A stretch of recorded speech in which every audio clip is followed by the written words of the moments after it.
In 1834, a snowstorm led a lost traveler to a quiet farmhouse in rural Virginia.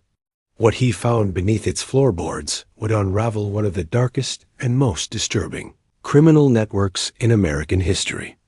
A secret world of missing children, silent rooms, and smiling monsters hiding behind religion, charity, and power. This is not just a story about the Sullivans or their cursed house. It's about the names we forgot, the doors we didn't open, and the silence that let evil grow unchecked, based on true historical patterns and hidden horrors that shaped a nation's conscience. This is the story of what was buried, and those who dared to dig it up.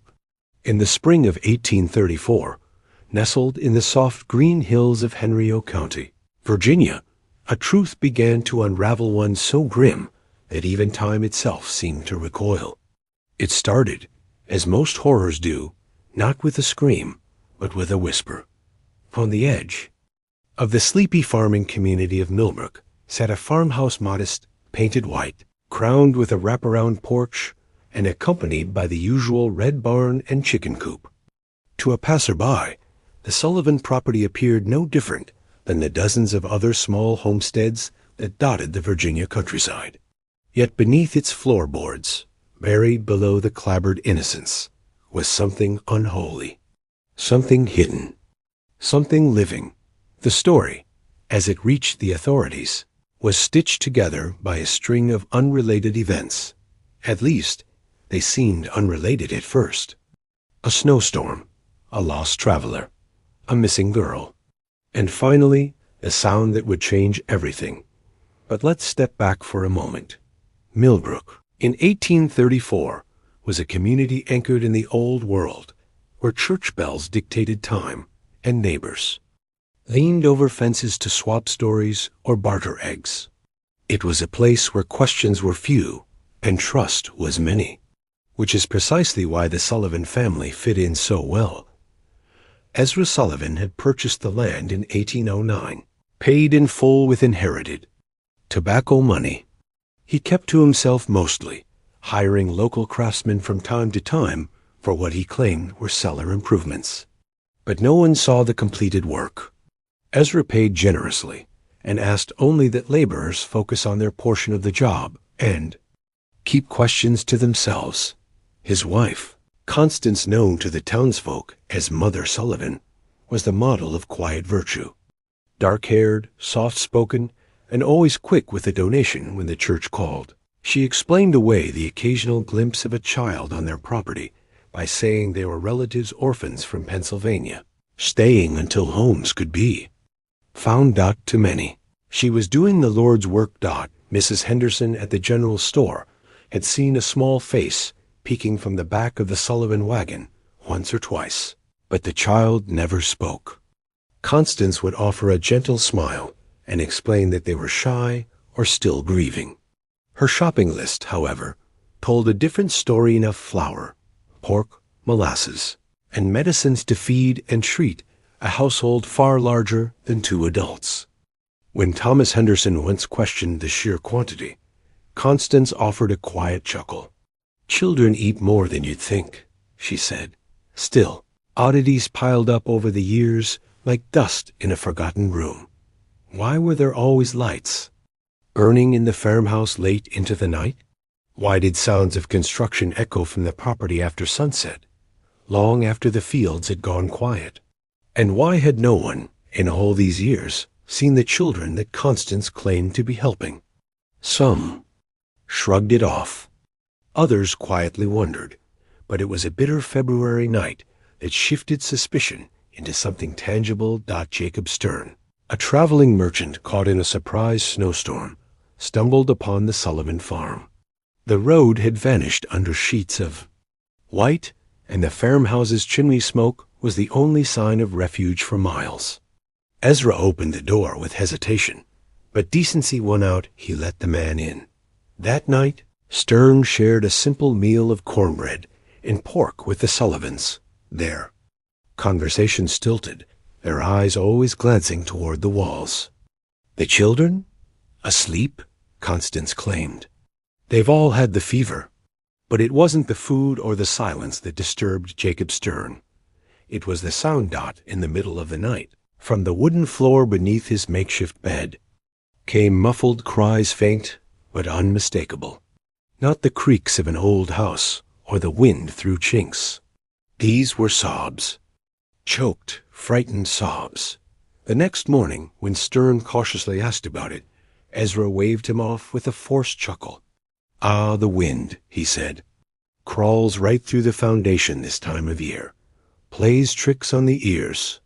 Stern nodded, but the unease followed him all the way to Charlottesville.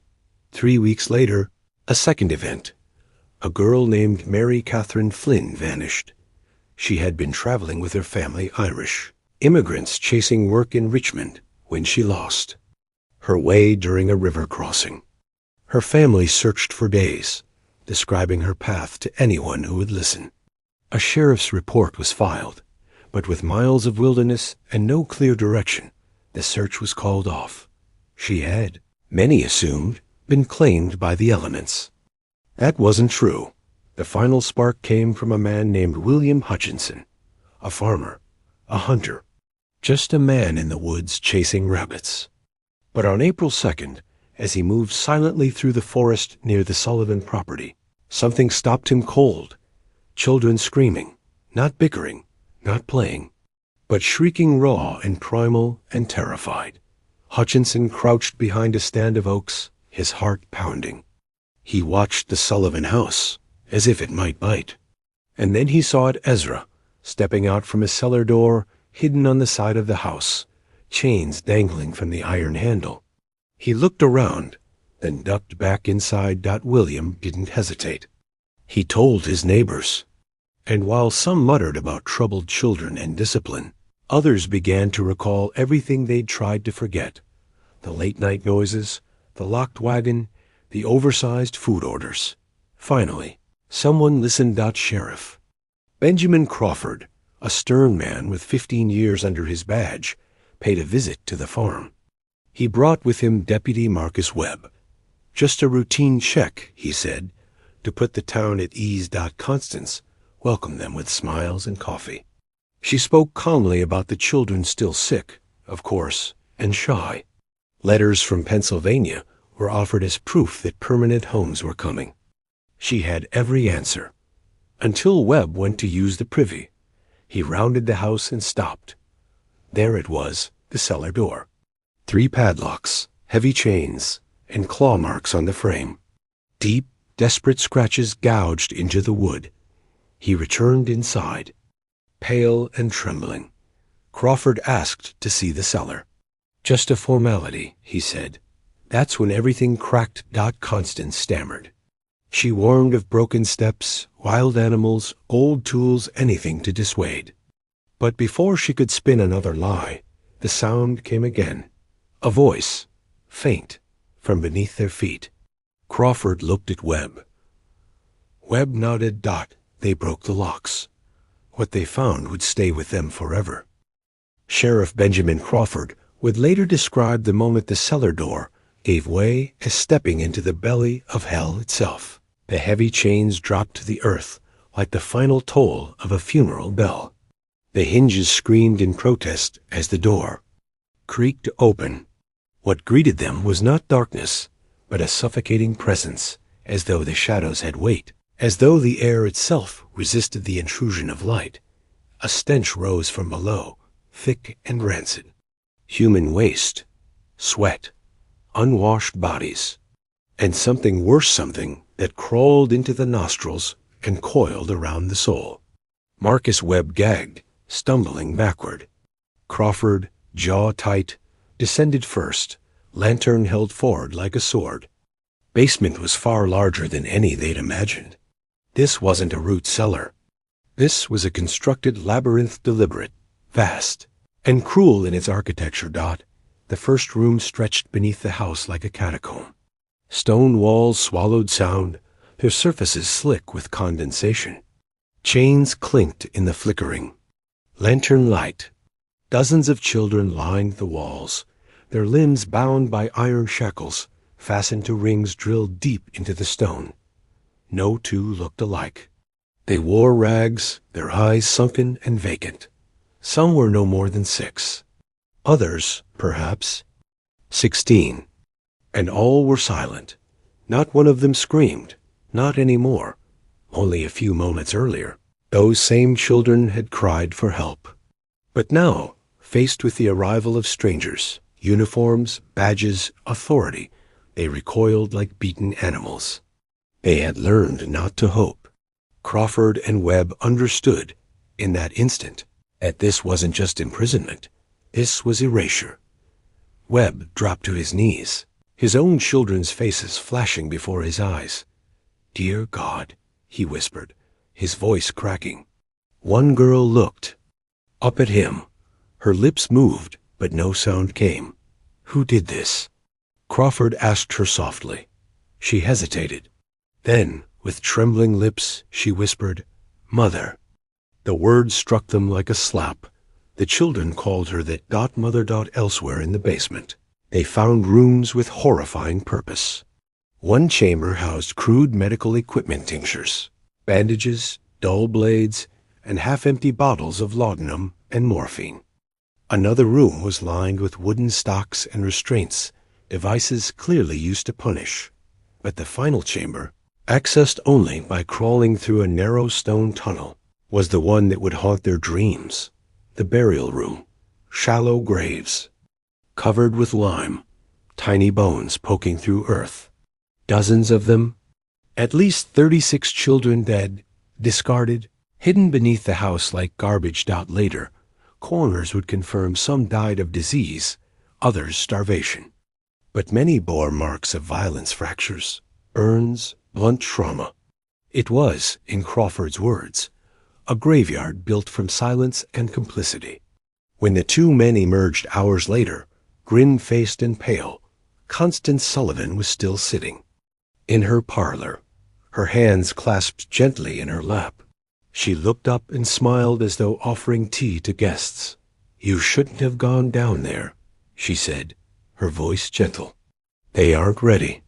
Crawford arrested her without a word. News spread through Millbrook like wildfire. Neighbors gathered at the edges of the Sullivan property, horrified and dazed. Some wept. Others denied it outright. "That woman?" gasped Mrs. Henderson from the general store. "She bought biscuits for church bake sales." But the evidence was overwhelming. The scars, the chains, the graves, and the records. Inside a wooden chest beneath the floorboards, Deputy Webb had found notebooks, dozens of them. In them were details so precise it chilled the blood. Names, ages, places of origin, dates of acquisition, conditions upon arrival, behavioral notes. Some children had been purchased, others kidnapped. A few lured away with food or promises of shelter. Over 90 names filled the pages, each line. A child stolen, used, erased. The investigation began in earnest. Doctors arrived to treat the children, most of whom couldn't speak above a whisper. Many were severely malnourished, covered in sores. And infections? Some couldn't walk. One boy, estimated to be about 9, had broken fingers that had never healed properly. A girl had no name. She simply clutched a scrap of cloth and stared at the ceiling. When asked what her name was, she replied, "Whatever mother called me." Sheriff Crawford, hardened by years of frontier crime, found himself unable to eat for days. Deputy Webb stopped sleeping entirely. What troubled them most wasn't just the scale of the operation. It was how long it had gone unnoticed. 20 years. For 2 decades, the Sullivan family had lived among the people of Millbrook. They'd gone to church, bought goods, smiled at children. They had blended in so thoroughly that no one had thought to question why the children never came to town, never spoke, never played. Constance had worn respectability like a cloak, and no one had peeked beneath it. The town's guilt was as heavy as the crimes themselves. Some recalled the strange noises at night, others the excessive food orders, and still others The way Constance always had an excuse ready: a letter from a cousin, a child too sick for visitors, a delay in finding a proper home. Everything made sense. But no one had connected the dots. Or perhaps no one had wanted to. "The Lord says not to gossip," Reverend Matthews had said at Sunday service. But maybe we mistook silence for virtue. As the children were transported to a temporary care facility in Richmond, more authorities joined the case. Journalists, too. Word traveled fast. Soon, the Sullivan farm became the center of national attention. A story too horrible to ignore. But what they'd found, horrifying as it was just the surface, because among the papers found in that wooden chest were letters. Dozens of them, written in plain code. They spoke of deliveries, conditions, temperament, and suitability. The merchandise was received, one note read. One arrived bruised. Will require discipline. The sender, a man identified only as Morrison. Another letter, dated months before the raid, spoke of a possible new facility in Georgia. Plans for expansion. A network. The Sullivans, it turned out, weren't acting alone. They were a node, a spoke in a wheel. And the wheel, it seemed, had been turning for a very long time, as the sun set over the Sullivan property that day, casting long shadows across the porch and fields. Sheriff Crawford stood at the edge of the graveyard. The farmhouse behind him was silent now. But the cries, those muffled sobs from beneath the floorboards, still echoed in his ears. He didn't speak. He simply removed his hat, bowed his head, and muttered a single prayer, not for forgiveness, but for the strength to uncover the rest. In the days following the discovery at the Sullivan farm, Millbrook transformed from a sleepy town into the epicenter of a nightmare. Deputies, doctors, reporters, and federal men poured in from Richmond and beyond. The roads, once rutted and quiet, now bustled with wagon wheels, hooves, and whispered conversations. The farmhouse, once so ordinary, now stood roped off like a crime scene from a future no one could yet imagine. Its porch sagged beneath the weight of secrets no nails could hold together. The Sullivan name, once spoken with polite reverence, was now muttered with disgust and disbelief. Sheriff Benjamin Crawford barely slept. He worked by lamplight, poring over the records found in the chest beneath the floorboards. The children's names blurred into each other, some marked with red ink, others with cruel notes. Defiant, obedient, needs correction. It read like inventory, not humanity. One name, however, kept appearing. Rebecca. Crawford flipped through entry after entry. Her file was thicker than most. Captured in 1829. Age, 9. Location, Lancaster County, Pennsylvania. Method of acquisition, lured. Condition on arrival, resistant. But she was still alive, unlike many others whose names were scratched through with quiet finality. Rebecca's line remained open. He sent word immediately. If she could speak, if she could remember, she might hold the key to unraveling the entire operation. When they found her, she was curled in a corner of the Richmond shelter, staring at a crack in the ceiling. She didn't flinch when Crawford approached, didn't move when the door opened. But when he said her name gently, like calling out to a bird, she turned her head. Yes? She whispered. She was 14 now, her face lean but alert. Unlike the others, something in her had not died. It flickered behind her eyes, faint but persistent a spark. You remember how you got to the farm? He asked gently. She nodded. My papa's land in Pennsylvania. A woman came. She said she was my mother's cousin. She had candy and a shiny brooch. I wanted to show Mama. But she said we'd come back soon. Rebecca paused, her voice trembling. We never did. Over the course of several days, she shared everything. In halting sentences, she described the journey, the underground rooms, the punishments, and the visitors. She had been there longer than any other child. She'd seen dozens arrive. Many didn't last more than a season, but she remembered names. She remembered faces, and she remembered one man in particular. He came with gloves, she said. Never touched anything with bare hands. Called us stock. Sighed Mother's methods were effective, but the stock was getting weak. She recalled his name, Morrison. That was the name from the coded letters. Sheriff Crawford's hand tightened into a fist. They had a thread, and for the first time, they had someone who could trace it. Meanwhile, Millbrook itself was fracturing under the weight of revelation. Neighbors turned against neighbors, demanding to know who had seen what and why no one had spoken. Rumors flew like crows over the tobacco fields. How could we have missed this? Why didn't Reverend Matthews ask more questions? Why didn't we see the signs? Some refused to believe it at all. Constance? That poor woman? No. She was just helping children. This is all some mistake. Denial battled guilt. But guilt eventually won. And guilt had a name. Complicity. Doctor. Marcus Whitfield, the local physician who had made countless visits to the Sullivan home over the years, was among the first to come forward voluntarily. He'd never seen the children, only treated them through Constance's descriptions. He had trusted her, believed her stories about skittish orphans and their fragile psyches. I never asked to see them, he confessed to Crawford. I assumed she was just protecting them. His voice cracked as he said it.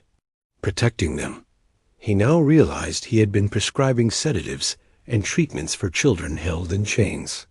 He had been used his expertise weaponized to enable cruelty. Whitfield offered everything he had, receipts, letters, and a list of medications Constance had requested over the years.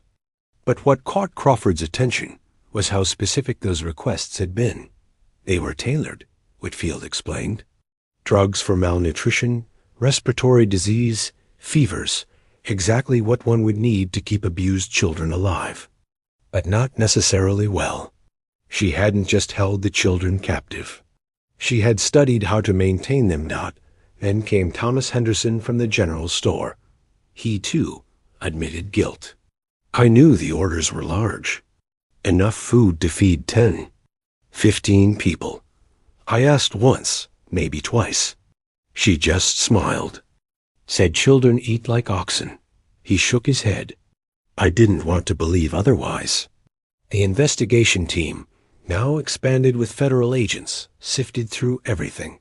Financial records, purchase logs, medicine orders, and most damning of all, the letters written in neat cursive on yellowing parchment correspondence with contacts. Across several states, the codes weren't difficult.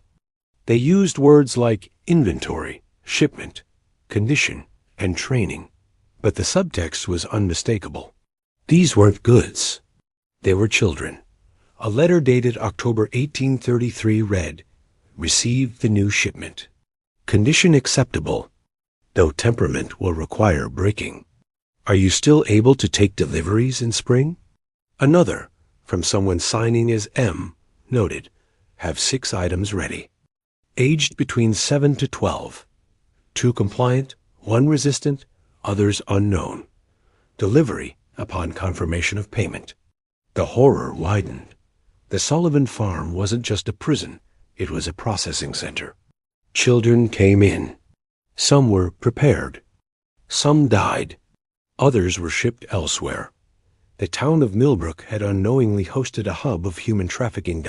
As the scope expanded, Crawford's focus narrowed. They needed to find Morrison. The man from the letters. The glove-wearing buyer. If Rebecca was right, and she remembered everything, Morrison wasn't just a client. He was a facilitator. Crawford handed the case over to federal marshals and turned his attention to Philadelphia, where one of the letters had originated. He packed a small case, kissed his wife on the forehead, and promised to write. Before leaving, He returned once more to the Sullivan house. It stood quiet now, wrapped in rope and shame. Crawford walked the perimeter. The cellar door remained bolted. No one had entered since that first day. He knelt by the door, running his hand over the deep claw marks still etched into the wood. Not from animals. Not from storm.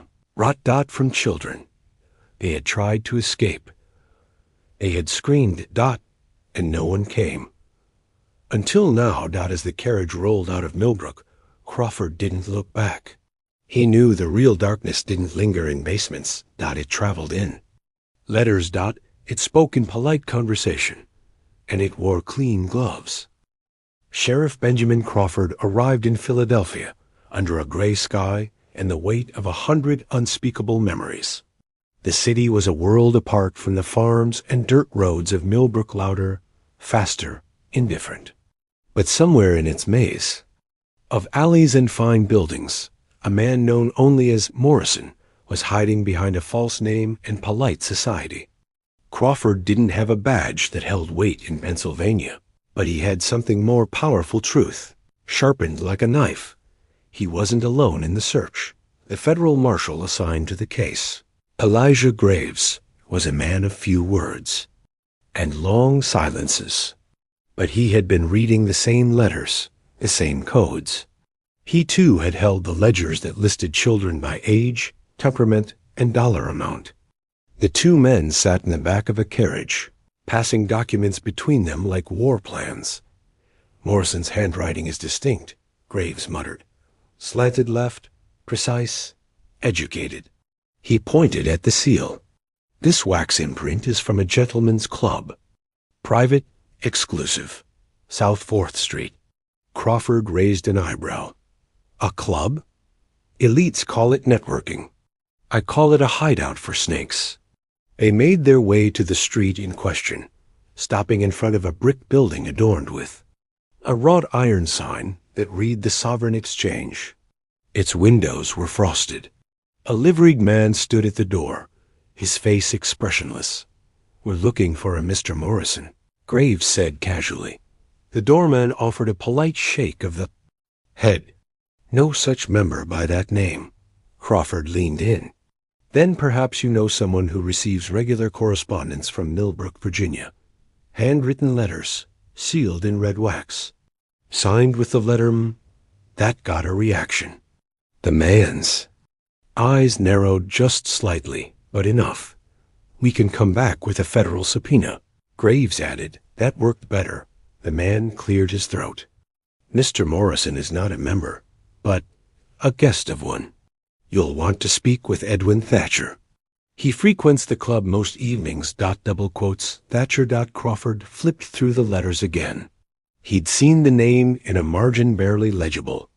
But there, a contact. A courier. Later that evening, they returned. Inside, the club was a blur of cigars, velvet chairs, and quiet conversations. Polished shoes tapped over Persian rugs. Wealth whispered in every corner. A man in his early 50s sat near the fireplace, sipping brandy and thumbing through a leather journal. Edwin Thatcher. His suit was tailored, his hair slicked back with precision. He looked like a man who never rushed and never worried. Graves approached slowly. Evening, Mr. Thatcher. Might we have a word? Thatcher didn't look up. Are you with the Treasury? I've filed all necessary reports. Not quite, Crawford said, stepping into view. We're investigating a series of disappearances. Children. Trafficked across state lines. Your name has come up. That made him pause. Thatcher closed his journal with a snap. I've no involvement in anything of the sort. We have letters, Graves said, linking you to shipments originating from a Virginia farm. Dozens of children. We believe you acted as a broker. Thatcher stood, his brandy glass trembling only slightly. This is a private establishment. I suggest you take your accusations elsewhere. But Crawford wasn't interested in suggestions. He pulled a folded letter from his coat. Rebecca's drawing. A crude but clear sketch of Morrison, from memory. A tall man. Trim. Gloves. A scar across one cheek. Crawford held it up. She remembered him. Said he inspected her teeth like a mule. Thatcher looked at the paper, and for the first time, his mask cracked. She was just a child, Crawford growled. You people called her merchandise. Thatcher broke, but not with guilt. He laughed. You think Morrison was the top of it? He said, he's a middleman, a courier. He delivered stock and handled negotiations. He's not the buyer. Just the voice. Crawford clenched his fists. Where is he? Charleston, Thatcher replied. South Carolina. That's where the real money comes from. That's where the orders are filled. He paused. And if you think the Sullivans were bad, you haven't met Blackwood. That name had not appeared in the ledgers, but it would come to define the investigation. Henry Blackwood, a plantation owner, a name buried in polite society, a man whose family had wealth, land, and secrets stretching back to the founding of the colony. According to Thatcher, Blackwood didn't just buy children. He tested them. Experiments, Thatcher whispered. Medical, psychological. He called it conditioning, said he wanted to improve the human product. That night, Graves filed the report. Within 48 hours, federal marshals had approved a deeper investigation into Charleston society. Crawford returned to Millbrook, shaken but focused. Back home, things had changed. The children rescued from the Sullivan basement were now in specialized care. Most had not spoken. Some refused food. One boy had spent 2 days trying to dig a hole. In the floor of his room, convinced he needed to get back down before Mother got angry. The damage wasn't just physical. It was cellular, spiritual. But Rebecca continued to speak. She recalled more names, more letters, more visits. She remembered a tall man with pale eyes who wore an ivory pin on his coat. He called Mother by her first name, she said. He wasn't afraid of her. That, more than anything, terrified Crawford. Constance Sullivan had ruled her twisted kingdom with total control. But someone had made her afraid. Blackwood. In the weeks that followed, the investigation ballooned. Rebecca's memory became the spine of the case. Her details, drawn from 5 years of captivity, matched ledger entries, receipts, and witness statements. She had memorized faces, gestures, accents. She could recall when the food changed, when punishments increased, when shipments were prepared for transfer. More importantly, she remembered conversations. One in particular, a late-night meeting. Blackwood had come to inspect children. 4 had been pulled from their cells and lined up. Rebecca was one of them. He'd walked down the row, peering into their mouths, checking joints and muscle tone. He told Mother that I was too bruised for his purposes, she said. He left a note for next time. Crawford found that note in the Sullivan chest. Coded but legible. It requested children of specific age ranges, temperament, and even hair color. Signed, H. Blackwood, Charleston, South Carolina. Rebecca had done more than survive. She had remembered as Crawford looked at her, sitting in a quiet corner of the shelter. He realized something chilling. She wasn't just a witness. She was a map, and she was leading them straight into the heart of darkness. Charleston, South Carolina, had always worn its elegance like armor-manicured gardens, white-columned mansions, and gaslit streets that glowed softly even after midnight. But beneath the lace gloves and polite greetings, Sheriff Benjamin Crawford sensed a darker heartbeat pulsing just below the surface. It was here, behind drapes and within parlors, that men like Henry Blackwood thrived. Crawford and Marshall Graves arrived under aliases, posing as land investors from Maryland. Graves had arranged for a meeting with the Blackwood estate through a mutual acquaintance, a former business partner who now served as an informant for the federal authorities. The request was simple: tour the plantation, inquire about its operations, and observe. It was the first time Crawford had ever stepped onto a property of such scale. The land stretched in every direction oak-lined drives, endless cotton fields, rows of shacks barely visible in the distance. At the center of it all stood Blackwood House, a massive white mansion with twin staircases and a red roof that burned like blood in the afternoon sun. Henry Blackwood met them on the veranda. He was tall, with a refined air, dressed in a tailored coat and gleaming boots. His eyes were pale and hard, the kind that rarely blinked. He welcomed them with rehearsed charm, but Crawford immediately recognized something familiar: the stillness. The same kind of eerie calm that Constance Sullivan had worn like a mask. "It's a pleasure, gentlemen," Blackwood said, extending a gloved hand. "Always glad to host friends at the Exchange." That word, exchange.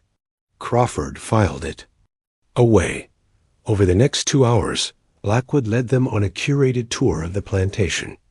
They saw cotton workers, storage sheds, the stables, and the newly built quarters for future apprentices. But these weren't apprentices. The children inside were younger than 10.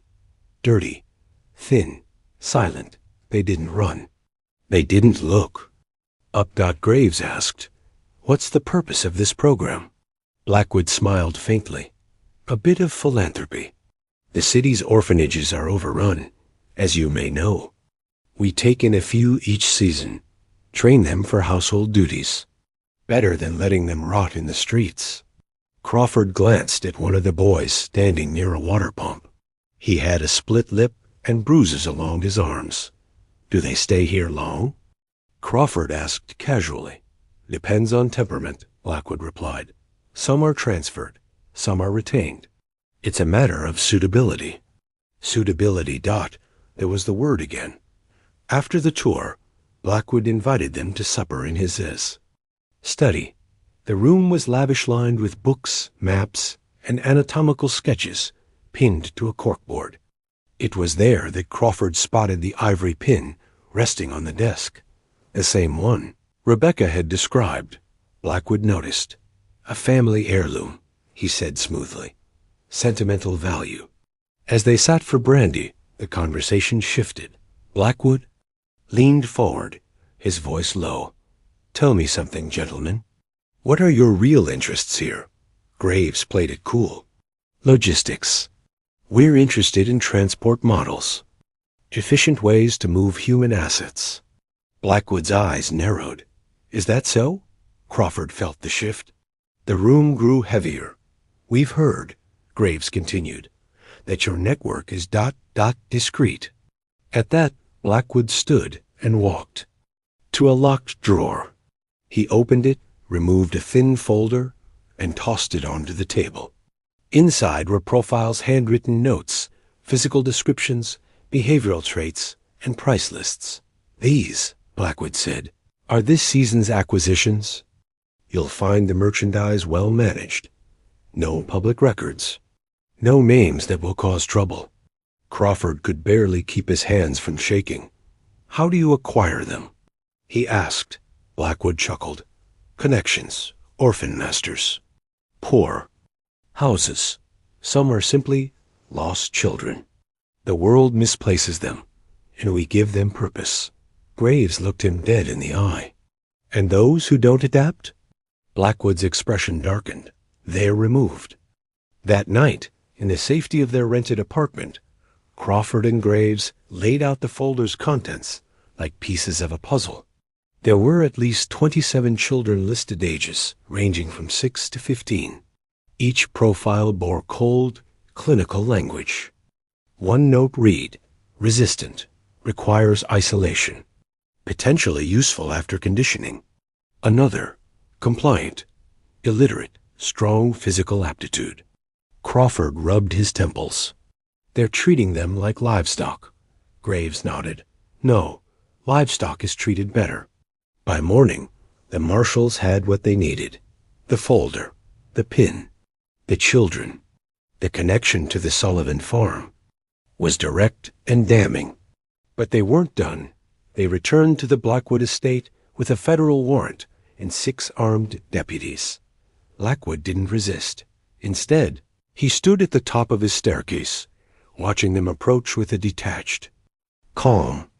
"You're too late," he said softly. "The system doesn't stop just because you shut one door."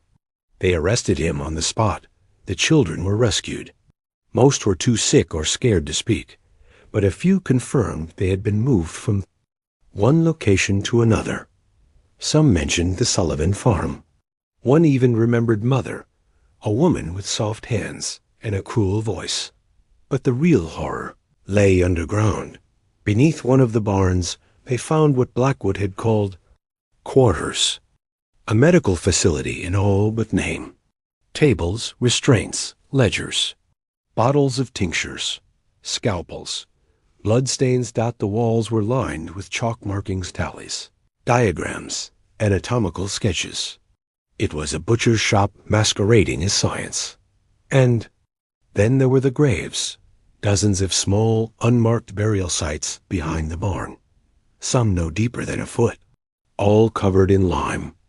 The stench of rot clung to the soil. The coroner's report would later confirm the cause of death in many cases: disease, malnutrition, and in some instances experimentation. Blackwood wasn't just trafficking children. He was studying them, testing how long they could survive under stress, testing how obedience could be conditioned, testing how identity could be erased. Crawford stood among the graves, his boots sunk in wet earth, the folder clutched tightly in his hands. "They were just children," he whispered. Graves placed a hand on his shoulder. Not to him. To him, they were notes in a ledger. The arrest of Henry Blackwood sent tremors through Southern society. Wealthy, respected, politically connected, his fall wasn't just a scandal. It was a warning. But as Blackwood was led away in chains, he turned back and smiled. "You don't understand," he said. "You've cut one root. The tree still stands." That night, Crawford and Graves sat in silence, the weight of the discovery pressing down on them like a second sky. They had uncovered something massive, something old, and something terrifyingly organized.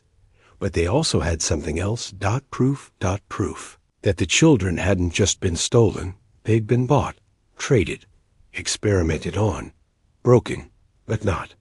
All of them. Some, like Rebecca, had survived, and others, still out there, might yet be saved if the men who'd built this empire could be brought to their knees. The arrest of Henry Blackwood didn't collapse the network. It cracked it. Like striking the surface of a frozen lake, the ice groaned under pressure, sending fractures in every direction. And Sheriff Benjamin Crawford, with every document, every whisper, and every terrified child's account, was chasing those fractures as fast as he could before they disappeared into darkness. With Blackwood in custody, the federal investigation turned aggressive. Ledgers seized from the plantation revealed horrifying clarity: dates, transaction amounts, delivery locations. These weren't vague notes. These were business records. Calculated, profitable. From Charleston alone, Crawford and Graves uncovered links to at least 5 other locations across the South. Each site had different purposes. One a transit house in Savannah, another a warehouse disguised as a shipping depot in Raleigh. Some were owned by plantation families, others by men hiding behind charitable organizations. But it was the letters, those perfectly inked, coded correspondences, that provided the map. One letter, found in Blackwood's study, read, "The winter shipment arrived from Millbrook ahead of schedule. 2 subjects unsuitable. 1 terminated. Others will be processed for observation. Let Mother know her selection process must improve." Mother, even hundreds of miles away, they referred to Constance Sullivan in familiar, almost reverent tones. Her role, it seemed, wasn't just operational. She had been a recruiter, a specialist in breaking new stock, preparing children for transfer. Crawford's blood turned cold. Another letter, this time from Georgia, discussed training regimens. detailing how fear could be used as a psychological tool. There were references to hunger cycles, sleep deprivation, and reward conditioning. The document read like a scientific proposal, but its subjects were all under 16.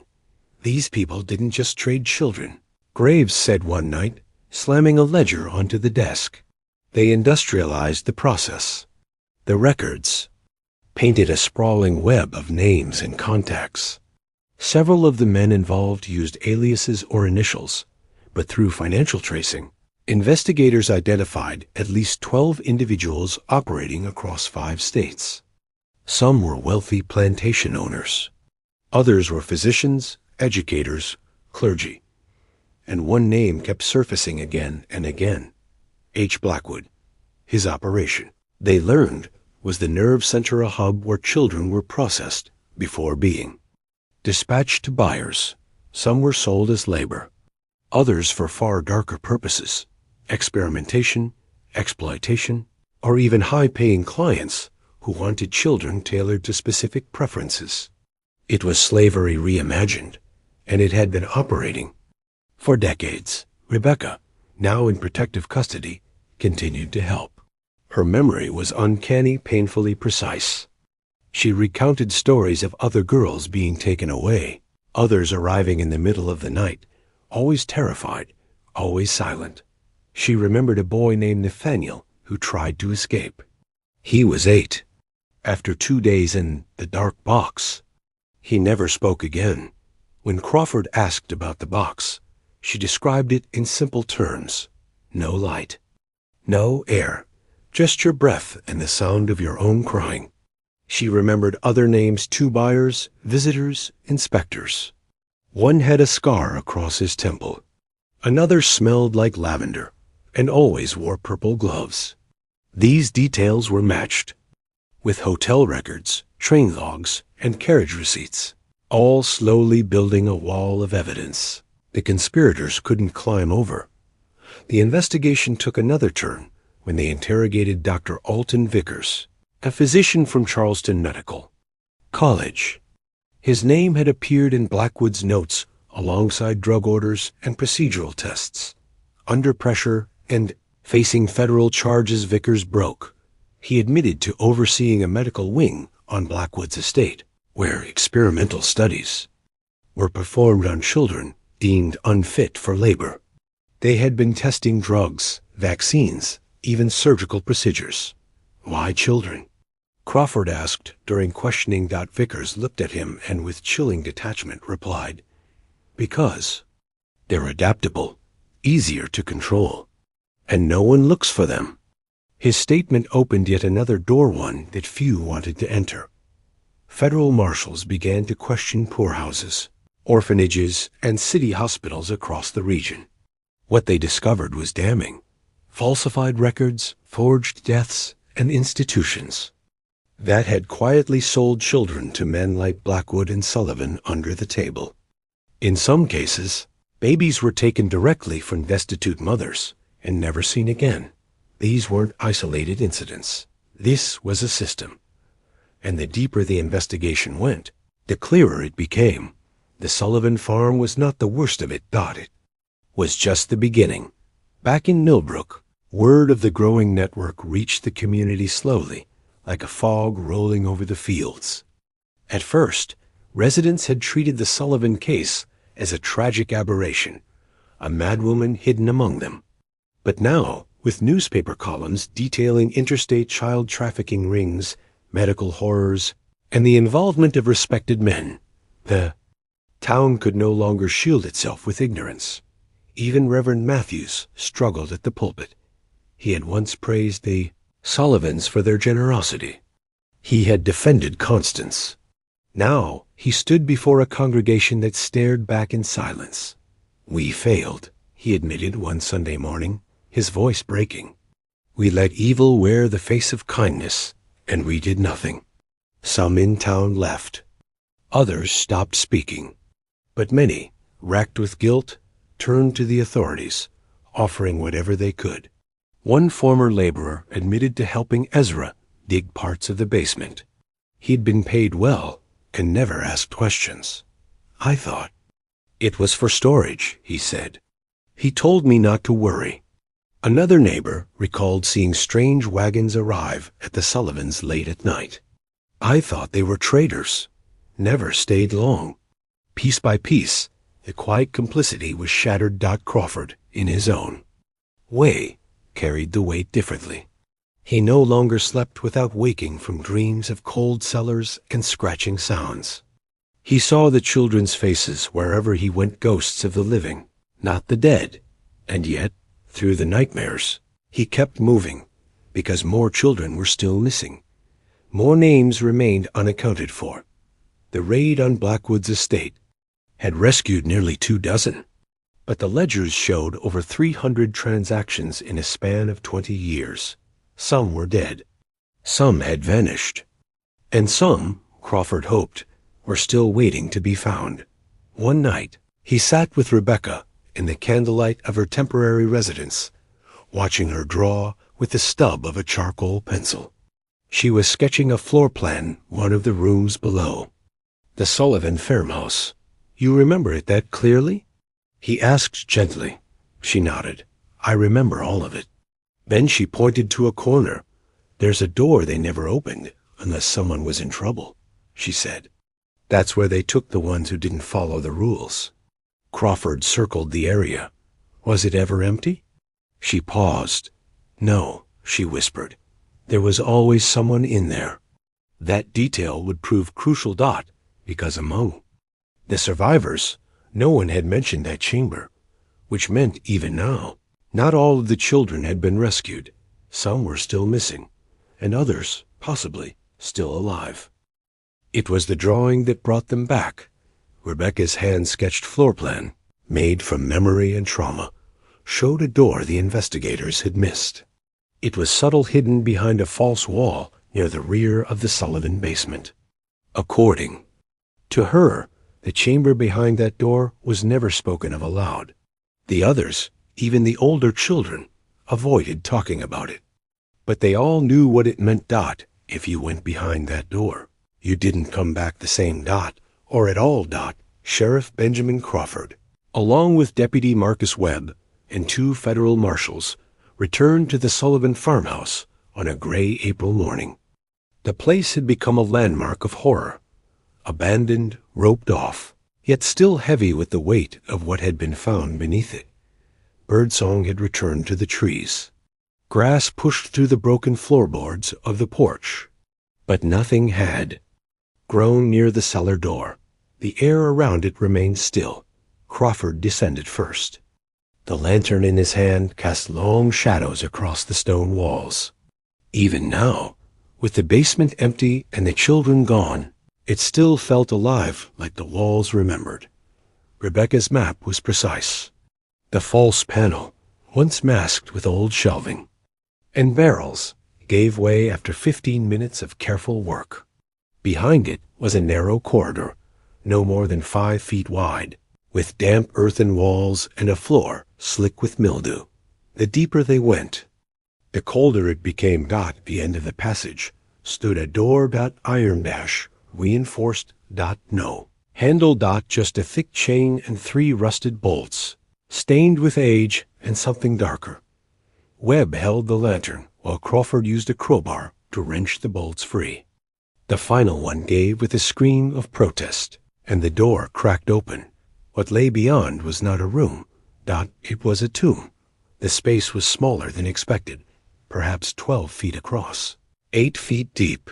There were no beds, no straw, no windows. Just a pit carved into the floor, and a pair of chains fastened to the wall, and bones. So many bones. Small, brittle, stacked haphazardly in the pit like discarded firewood. Skull fragments, rib cages, tiny femurs. It was clear this had not been a punishment room. It was an execution chamber. No records had mentioned this place. No children had spoken of it in testimony. Rebecca was the only one who remembered its location. Now, standing inside it, the investigators understood why the others had stayed silent. This wasn't just a place of pain. It was a place of erasure. A final stop.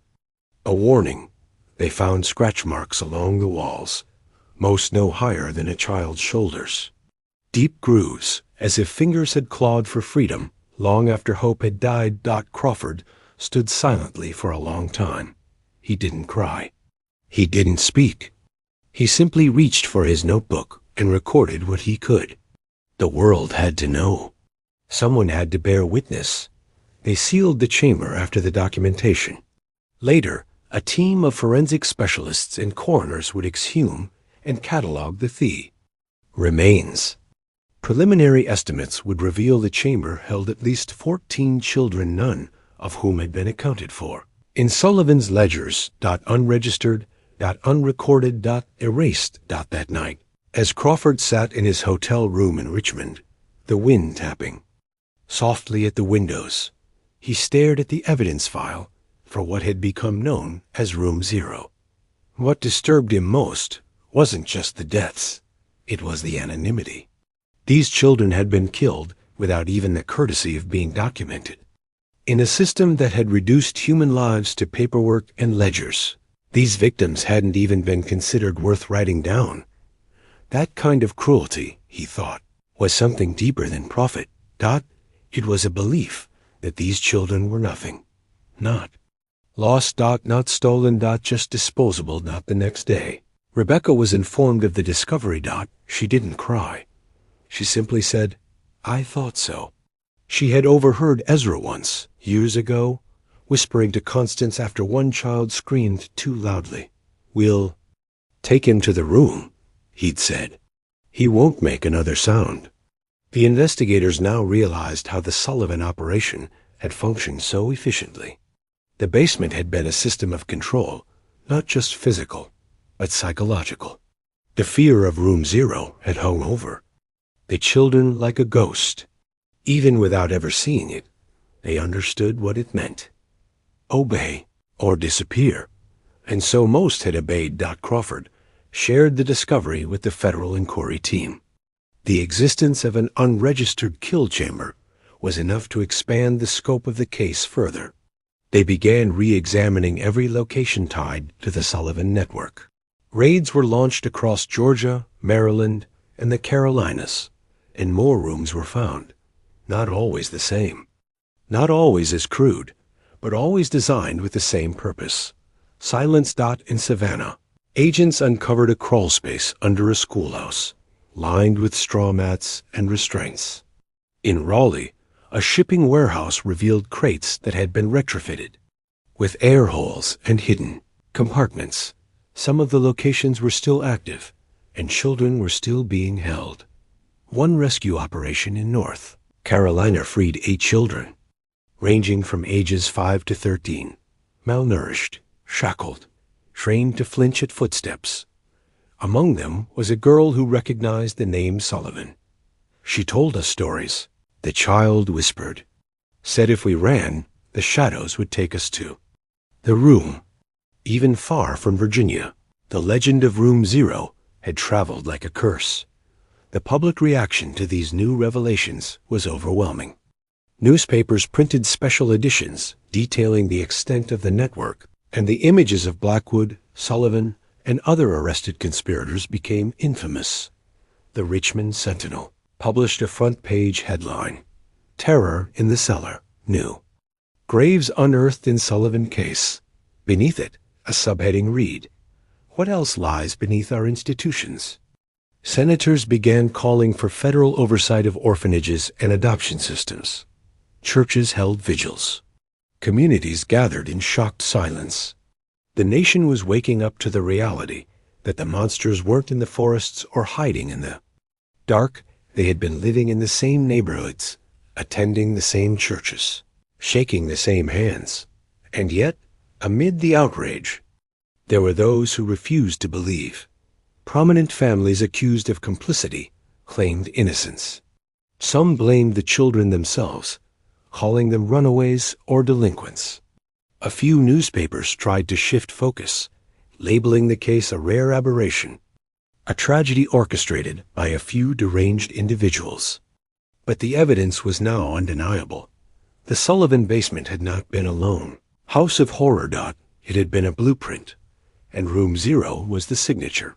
The discovery reignited Crawford's determination. The network was still larger than they knew. Records hinted at clients out west, even as far as New Orleans. The correspondence files held names, yet to be traced, but the walls were closing in. Every chamber uncovered, every letter deciphered, every child rescued was one more nail in the coffin of the empire these monsters had built. Back in Millbrook, the Sullivan house stood empty, rotting into itself. No one dared enter anymore. Some nights, locals swore they could still hear faint sounds beneath the ground. Dot scratching, dot whimpering, dot. But those were just stories, weren't they? By midsummer of 1834, the investigation had mushroomed beyond what anyone had imagined. What began as the grim unearthing of a basement beneath a Virginia farmhouse had now ignited inquiries in 5 states, drawn the attention of Congress, and shaken entire social institutions to their core. But with every child rescued, every grave uncovered, a new horror emerged. More names, and most of them had no faces. In a makeshift command office set up in Richmond, Sheriff Benjamin Crawford stood over a wide table, its surface littered with papers. Federal marshals, agents, physicians, and record keepers moved around him, hushed and grim. On the wall above the table, hundreds of slips of paper had been pinned, each one bearing a name, or at least a part of one. Some were first names only. Some were nicknames remembered by the survivors. Others were cipher entries from the Sullivan and Blackwood ledgers. There were 317 names pinned to that wall. Crawford ran his fingers over one. Sparrow to 7, mute, compliant. Arrival, autumn 1831. Sparrow. No one knew her real name. No one remembered where she came from. But according to the ledger, she had arrived at the Sullivan farm 3 years prior. Her file ended with the word, moved. Moved where? No record. Answered that. Many names ended that way. Relocated? Transferred. Trained. Sold. They were cold words, devoid of humanity. But what haunted Crawford most was how routine they had become. A federal inquiry now had to decide who would be prosecuted, and how far up the ladder could they go.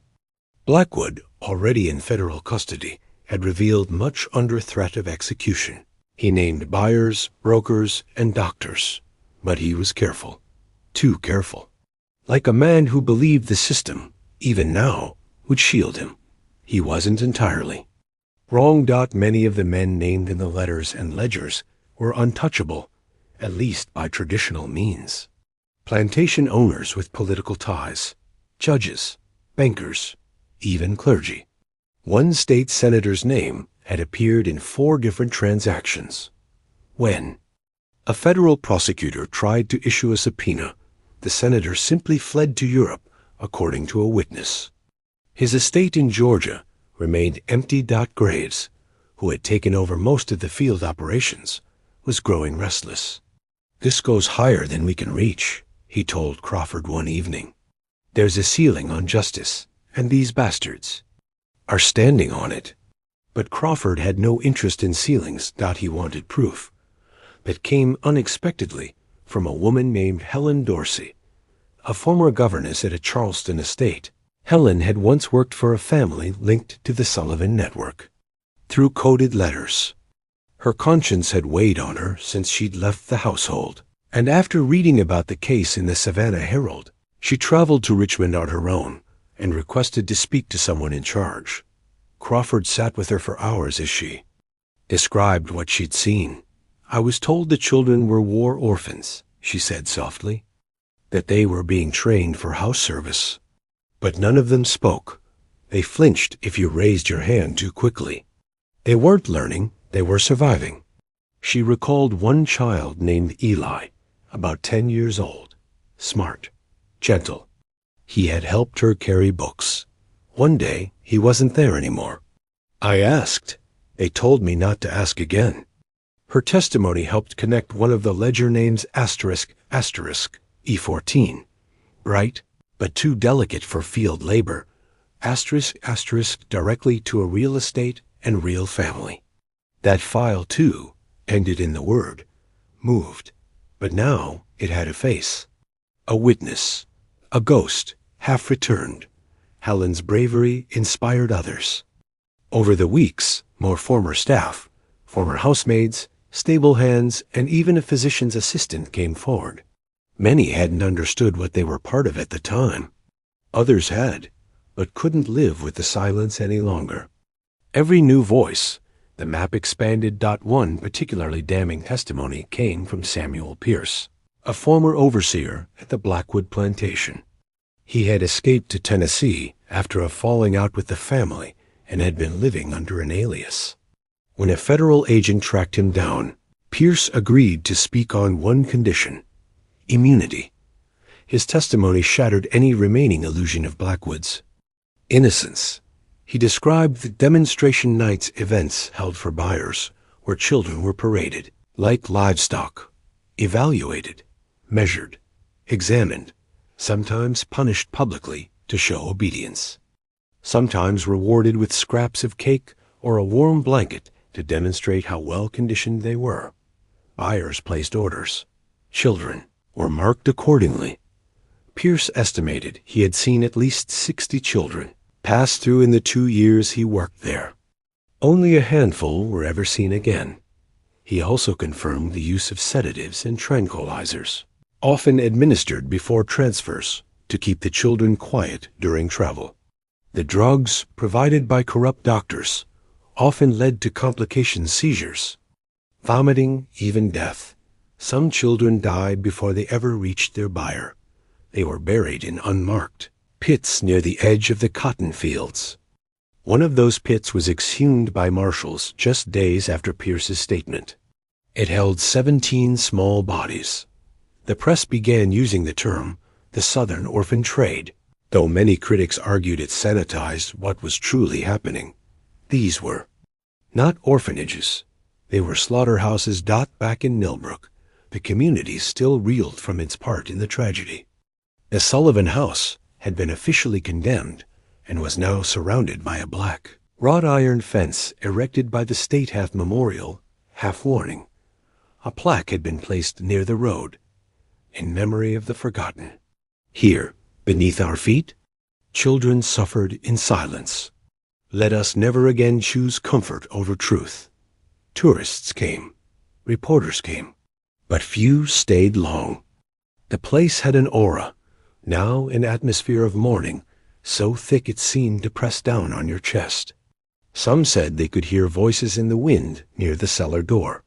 Others refused to go near it at all. Rebecca, still in protective care, was offered a new identity, a home out of state, and a private tutor. She declined the name change. "I want to remember who I was," she told Crawford, "because someone has to." She had started journaling the events of her captivity, the details of the rooms, the voices, the noises, the smells. It was, in time, collected by a federal stenographer and included in the official investigation report. Her words would later be read before the Senate. But even as justice took form, the truth loomed large. Many of the children were still missing. Many. Names on the board remained unconnected to a body, a testimony, or a survivor. Each one a thread left dangling in the dark. And with every case solved, Crawford felt no closer to closure. Just deeper in the maze, the only certainty was this: the system had failed, and it had done so not by accident, but by design. By autumn of 1834, the Sullivan case had become a national scandal, printed in newspapers from Boston to New Orleans. But for those working the case from the inside, fame brought no comfort. Every headline meant another door slammed shut, another powerful name retreating into silence, protected by wealth, politics, or both. Sheriff Benjamin Crawford now spent more time in Washington than in Millbrook. He had been summoned to brief congressional subcommittees, medical boards, and early child. welfare councils institutions that hadn't even existed 6 months prior. His reports had grown thicker, filled with transcriptions, diagrams, and testimony. But the hardest part was always the list, the missing names that had surfaced in ledgers and journals, letters and whispers, but with no known face, no body, no survivor.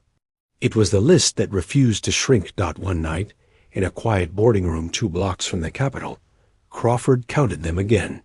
92 children, unaccounted for, gone.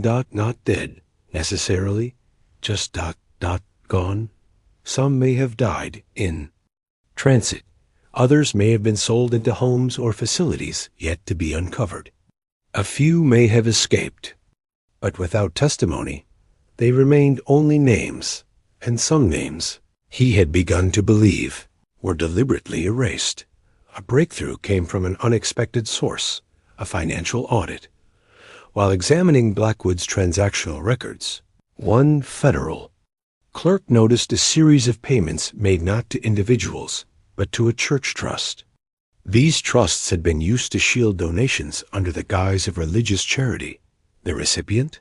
St. Joseph's Orphan Asylum, located on the outskirts of Atlanta, Georgia. It was run by a small order of clergy known as the Sons of St. Marius, a reclusive group that rarely appeared in public. The orphanage had long claimed to take in difficult cases children from asylums, prison nurseries, and workhouses across the Southeast. Graves and Crawford wasted no time. They arrived in Atlanta unannounced and demanded entry to the institution.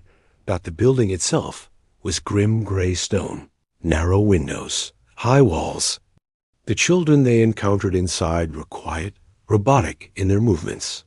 They answered questions only with, "Yes, Father," or "No, Father."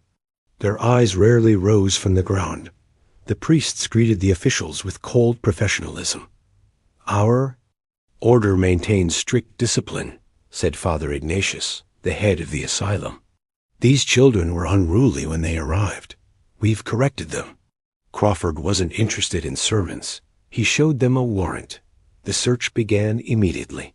Within hours, investigators uncovered 2 hidden rooms behind the chapel. One contained restraints. The other, shelves lined with ledgers, not unlike those from the Sullivan farm. But these were different. They were written in Latin. Graves called for a translator, and over the course of several days, they decoded the entries. What emerged was horrifying. The priests hadn't just been housing transferred children. They had been conditioning them. Punishments, rewards, removal of identity, forced confessions, sleep deprivation followed by hymnal repetition. The goal wasn't education, it was obedience. Each child had been stripped of their name and assigned a number. Some had come from the Sullivan operation. Others from Blackwood. A few from sources unknown. At least 37 children had passed through St. Joseph's. Only 15 remained. The rest transferred? Always that word. Crawford asked to interview the children directly, but the priests objected. He insisted. One girl, perhaps 9, stared at the table during questioning. Her hands shook. When asked her name, she replied, "I'm 14. "No," Crawford said gently. "Your real name." She blinked, confused. I don't remember." Another child, a boy of 11, claimed he had been brought from a White House with red floors. That detail matched descriptions of the Raleigh holding site, uncovered weeks earlier. Still, none could say where the other children had gone. They simply vanished. Father Ignatius was arrested, along with 2 other priests. Their order quickly distanced itself, claiming rogue behavior. But documents told a different story. Internal memos, letters to benefactors, and logs of children being sent to rural recovery homes. Most of those homes had no address. Another trail, gone cold. Crawford returned to Richmond heavy with failure. They had saved 15, but 22 remained missing. Later that month, Rebecca, now the unofficial voice of the survivors, asked to speak before a public forum in Richmond. She was accompanied by federal guardians, and though only 14, she walked to the podium with the composure of someone twice her age. "I remember their names," she said to the silent crowd, "even if no one else does." She listed them first. Names, nicknames, sometimes just sounds she remembered. Mouse, Eliza, Bluecoat, Nathaniel, Clover, Jonas, Maria, Sparrow. Crawford sat at the back, eyes closed, memorizing each one. They had promised the children that their stories would be heard, but stories weren't enough. Justice, if such a word even applied, was still out of reach, because the deeper the investigation went, the more invisible the network became.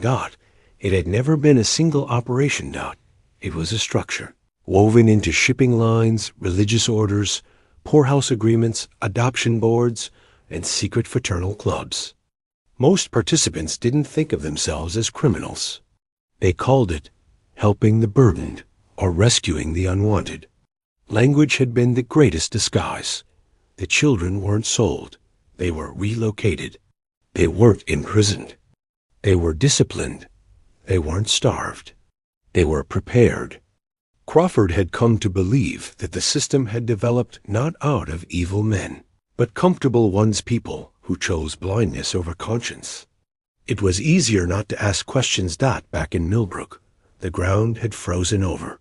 Winter was coming. The Sullivan farmhouse, now permanently sealed, had been purchased by the state.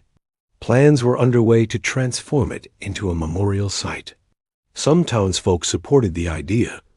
Others wanted it burned to the ground. Deputy Marcus Webb, still haunted by the images from the cellar, had left the force entirely. He was last seen boarding a train to Boston with his wife and children. "I just want to live somewhere normal," he told Crawford before leaving. "Somewhere nothing's buried." Crawford understood. He stayed. He couldn't leave not while the names were still pinned on his wall. One evening, he received a letter with no return address. Inside was a single note, typed in clean block letters. "You uncovered one system. There are more. Stop digging." There was no signature. No fingerprints. But Crawford read it twice, then burned it. He was tired. But he wasn't done. Somewhere, children were still in rooms without windows, still waiting behind doors that didn't open, still thinking no one would come. And as long as they waited, he would keep digging. The last snow fell over Millbrook in early March of 1835. It blanketed the hills, the barns, and the old Sullivan house, now boarded shut, its roof sagging under the weight of memory. Some in the town called the storm a cleansing. Others said it was the land's final act of grief. But for Sheriff Benjamin Crawford, it was only a pause in the pursuit of justice. He sat alone in the Richmond field office, reviewing the thick case log one final time. It was no longer a single investigation. It was a tapestry: names, places, faces, gaps. A grim web of lives stolen and sold, of institutions corrupted, of a society that had taught itself not to look. The number of missing children had dropped, not because they were found, but because they were confirmed dead. Excavations across Georgia, the Carolinas, and Virginia had uncovered 68 additional graves, most of them shallow, marked with nothing but the earth above them. In every site, patterns emerged: uniform chains, repeated medical conditions, the same sedatives. In every site, one thing was consistent: silence. The same kind that had buried Room 0. The same kind that allowed men like Henry Blackwood and women like Constance Sullivan to operate undisturbed for decades. Blackwood, now awaiting execution at Fort Jefferson, had stopped speaking entirely. Not one word since his sentencing. Constance had succumbed to illness months earlier. She died in a federal infirmary, her last breath spent in prayer or perhaps performance. Even in her final hours, she maintained that she had saved. The children. Crawford had not attended her burial. No one did. Her grave was marked by a plain wooden cross. Unnamed. Unmourned. Meanwhile, federal agents continued to chase leads in Mississippi and Louisiana. A steamboat manifest uncovered in New Orleans showed 3 children ages 6, 10, and 13 listed as cargo under a falsified shipping license. A private estate in Baton Rouge, raided under federal warrant, revealed 2 survivors, both mute, both emaciated. Their names were unknown. Their eyes were hollow. Crawford visited them weeks later. He brought books, toys. He sat with them for hours, not pressing, not asking, just being there. After 3 visits, one of the boys whispered his name. Jacob. It was the first word. He had spoken in nearly 2 years. That night, Crawford opened the case log and found a match. Jacob R., age 10. Moved from Sullivan Site, 1833. Status: unconfirmed. He placed a line through the word. Now, found. It was a small thing. But to Crawford, it was everything. Meanwhile, public reaction remained divided. Some hailed Crawford and the marshals as heroes. Cities erected statues. Articles celebrated the triumph of justice. But others grew weary. Scandals had bled into politics, and politicians had turned it all into posturing. For every family that mourned, there were 2 who insisted it was time to move on. One newspaper even accused Crawford of exaggeration. Millbrook sheriff turned martyr. Has the case gone too far? He didn't respond. He just kept showing up, because the system he had uncovered wasn't gone. It had merely shifted. Hidden its face once more. One federal report warned that while the Sullivan-Blackwood network had been dismantled, others had already begun to evolve. Names had changed. Methods had modernized. But the hunger profit, obedience, cruelty remained. It always did. And yet, for all that remained unsolved, progress was undeniable. In Millbrook, a new memorial stood where the Sullivan barn had once cast its crooked shadow. It was built from brick and black iron. Inside, plaques listed the names of recovered children, those living, those dead, and those still unconfirmed. Beneath it, a sealed glass panel displayed a single artifact, a rusted shackle, taken from the cellar wall.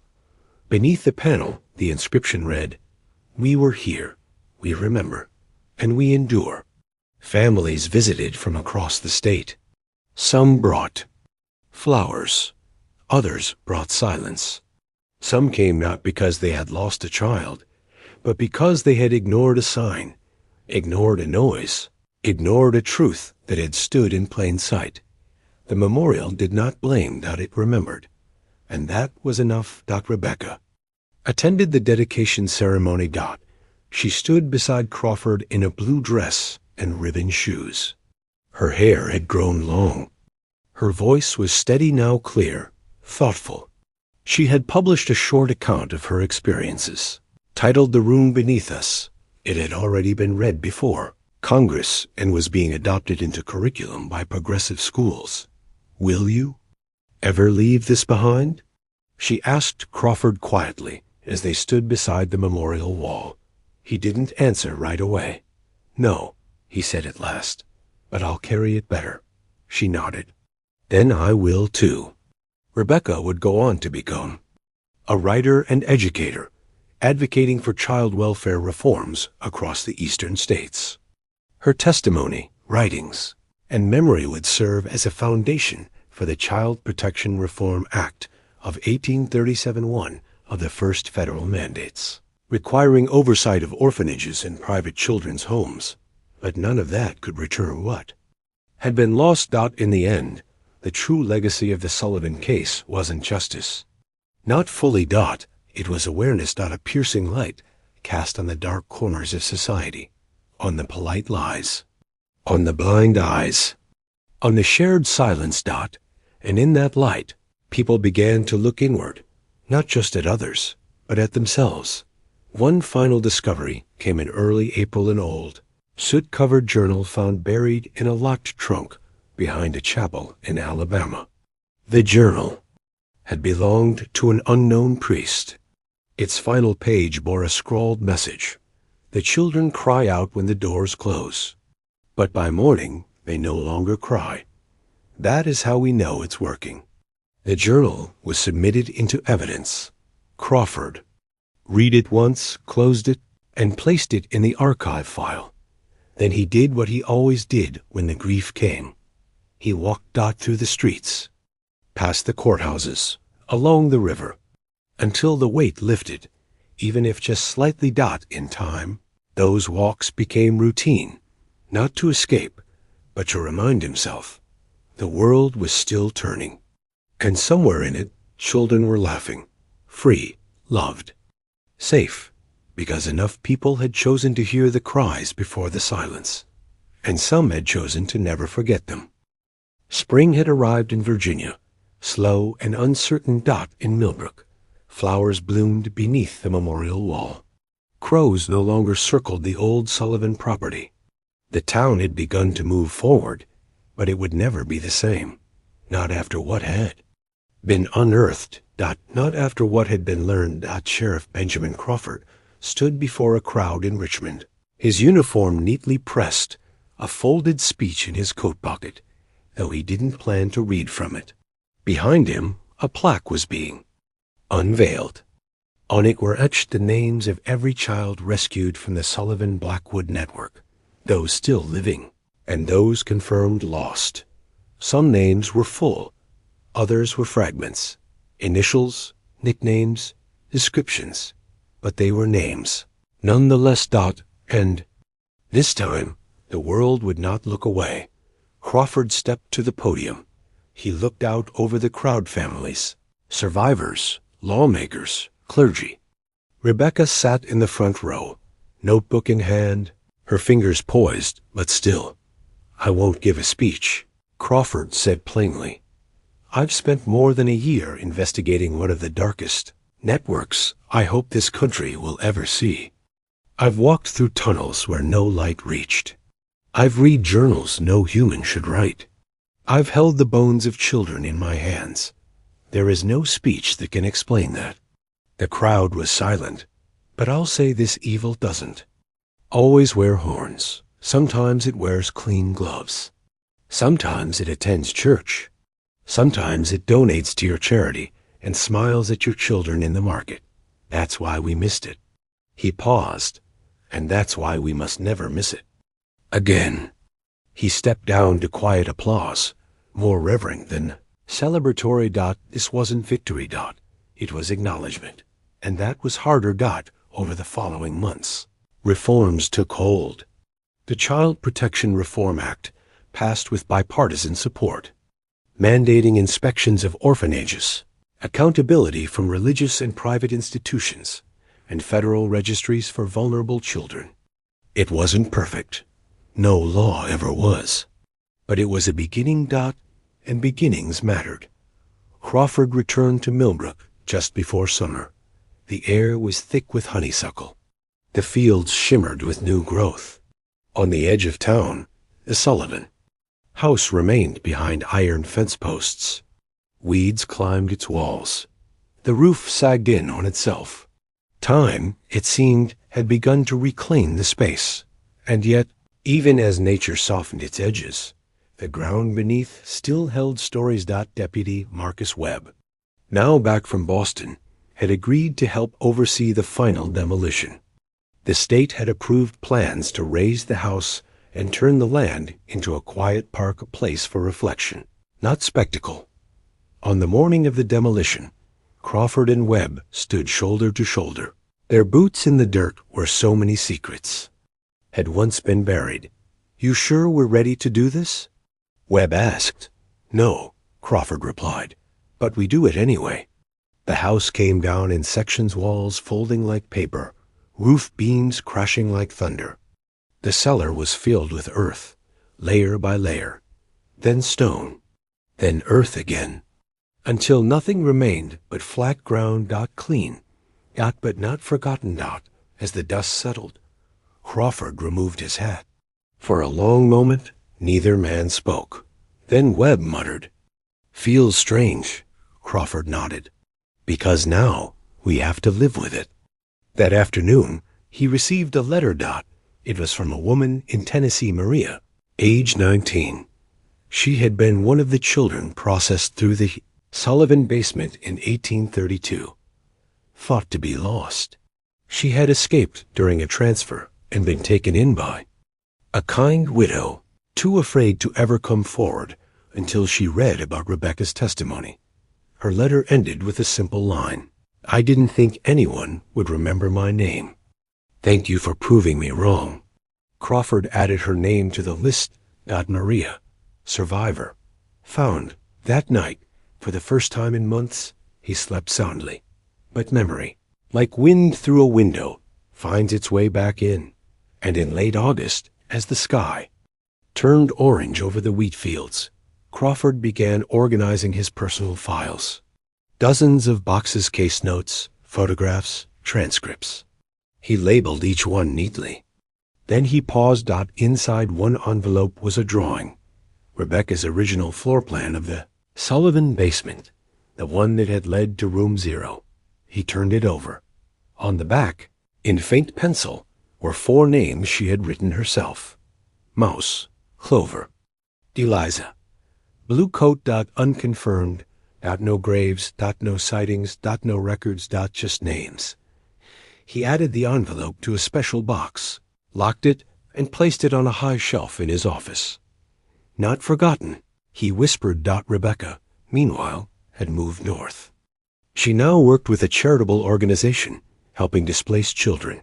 She published essays, spoke at lectures, visited institutions.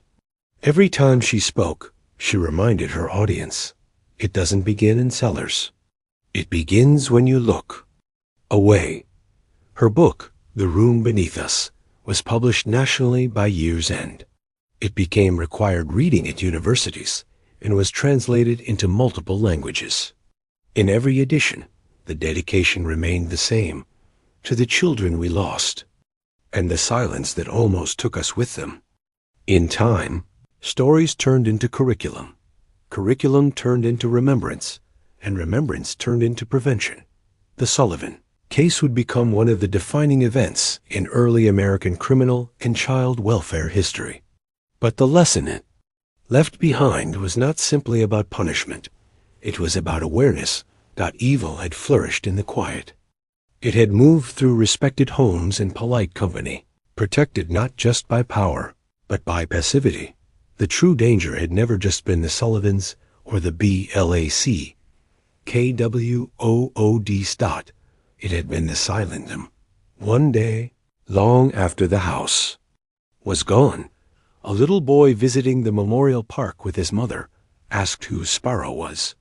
She knelt beside him and explained that Sparrow was a child, like him, someone brave, someone who had waited a long time to be remembered.